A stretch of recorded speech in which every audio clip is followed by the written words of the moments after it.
मित्रांनो नमस्कार. जय जय शनिदेव मालिकेमध्ये आपले स्वागत आहे. आजच्या भागामध्ये शनिदेव बोलू लागतात, या अख्ख्या जगताला असे वाटते की आम्ही वाईट आहोत. आम्ही सर्व जणांची वाईट करतो. संपूर्ण सृष्टीचे आम्ही भले करत नाही. पण हा त्यांचा गैरसमज आहे.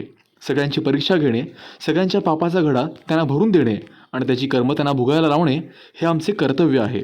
त्याकरताच आम्हाला सृष्टीने योजले आहे. आमचे कर्तव्य आम्हाला पूर्ण करावेच लागते. मग तो आमचा गुरु असो, आमचा आराध्य असो, नाहीतर इतर कोणताही जीव असो. कोणालाही माझ्यापासून सुटका नाही. यामध्ये कोणताही बदल होऊ शकत नाही. हे मी जाणून बुजून करत नाही, ते माझ्या स्वभावातच आहे. तर त्यानंतर आपण बघतो की तिकडे पार्वती माता आपल्या स्वामींसाठी स्वयंपाक करत असतात आणि तेव्हा त्या बोलू लागतात, आता मी स्वयंपाक केल्याचे त्यांना सांगून येते. मग त्यानंतर आम्ही दोघीही मानस सरोवरावरती फिरायला जाणार आहोत. तेव्हा त्यांच्या सख्या तिला बोलू लागतात, तुम्ही फारच सुंदर दिसता आहात. आम्ही तुम्हाला अजून शृंगार करतो, तुम्हाला अजून नटवतो, सजवतो, म्हणजे स्वामींना तुम्ही अजून आवडाल. तर तेव्हा पार्वती माता बोलू लागते, ठीक आहे, आम्ही आता इथून निघतो.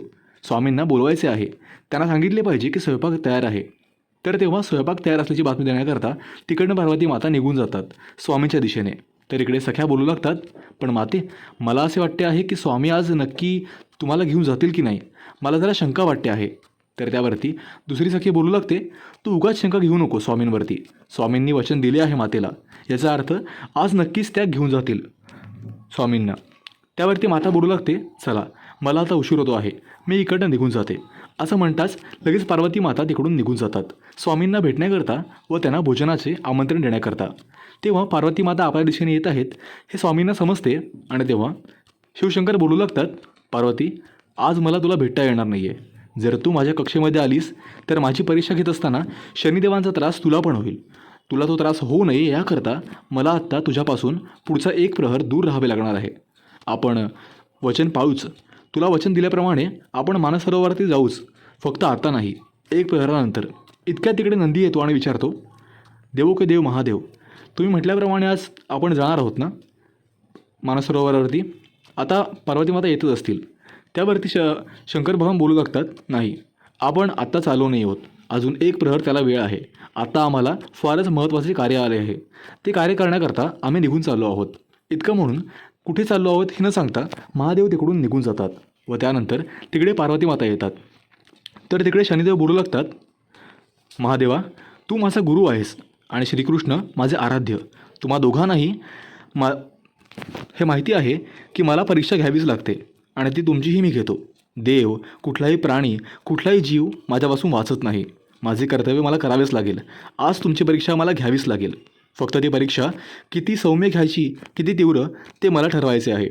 इतक्यामध्ये पार्वती माता तिकडे येते आणि विचारते, महादेव कुठे आहेत. ते म्हटल्याप्रमाणे आम्ही आता जाणार आहोत सरोवरावरती, तू पण सोबत चल. नंदी म्हणतो, महादेव इकडे नाही आहेत, मी इथे आलो तेव्हा इकडे नव्हते ते. त्यांना विचारलं मी कुठे चालला आहात, पण त्यांनी मला उत्तर दिलं नाही आणि ते म्हणाले की पार्वती मातेला सांग अजून एक प्रहर थांब म्हणून. त्यावरती पार्वती माता फारच भडकतात. त्या म्हणतात, हे काय सुरू आहे. हे मला सकाळपासून एक प्रहर असं म्हणता बरेच प्रहर थांबवून घेत आहेत. इतक्यात तिकडे शनिदेव आपल्या गरुडावरून इथे येत असतात कैलास पर्वतावरती. तेव्हा तिकडे ते येतात आणि विचारू लागतात, मी महादेवांना भेटण्याकरता आलो आहे. आज त्यांचं माझं थोडंसं काम आहे, त्यांच्याशी मला बोलायचं होतं. पार्वती माता म्हणते, हे काय, तुम्ही काय बोलता आहात. त्यावरती शनिदेव बोलू लागतात, ते एक प्रहर मला भेटणार होते, आमचं ते काम होतं. तुम्हाला माहिती नाही का. ते म्हटले होते तुम्हाला याची कल्पना असेल. तुम्हाला याची कल्पना नसेल तर त्याबद्दल मी तुम्हाला आत्ता हे सांगू शकणार नाही आहे की मी इकडे का आलो होते. त्यावरती पार्वती माता फारच चिडतात. त्या म्हणतात, हा काय प्रकार सुरू आहे. ना तुम्ही आम्हाला सांगता आहात तुम्ही इकडे का आलात, ना महादेव आम्हाला सांगून कुठे गेलेत. ते आम्हाला न सांगता असे जाऊ कसे शकतात. मी त्यांची अर्धांगिनी आहे, मला त्यांची प्रत्येक गोष्ट माहिती हवी. नाही, माझा संताप आता वाढत चालला आहे. माझ्या संतापाचा आता उद्रेक होईल जर कोणी मला काही सांगितलं नाही तर.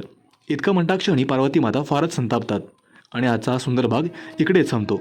पुढच्या भागामध्ये आपण बघतो की तिकडे महादेव गंगेच्या किनारी आलेले असतात आणि तेव्हा ते गंगेमध्ये उतरून आपला तप सुरू करणार असतात. तेव्हा पुढच्या भागामध्ये शनिदेव अवकाशातून बोलू लागतात, महादेव, आपण कुठे आहात. आपण आमच्यासमोर आला नाही तर आपली परीक्षा मी कशी घ्यायची. कृपया माझ्या समोर या. माझ्यासोबत असा कोणत्याही प्रकारचे खेळ करू नका. कृपया माझ्या समोर या. जिकडे असाल तिकडनं समोर या, नाहीतर प्रहर निघून जाईल. मला आपली परीक्षा घ्यायची आहे. परंतु महादेव त्यावरती काहीच उत्तर देत नाहीत. मित्रांनो, हे व्हिडिओ तुम्हाला आवडले असतील तर लाईक करा आणि दररोजच्या शनिदेवांच्या एपिसोडकरता आत्ता चॅनलला सबस्क्राईब करायला विसरू नका.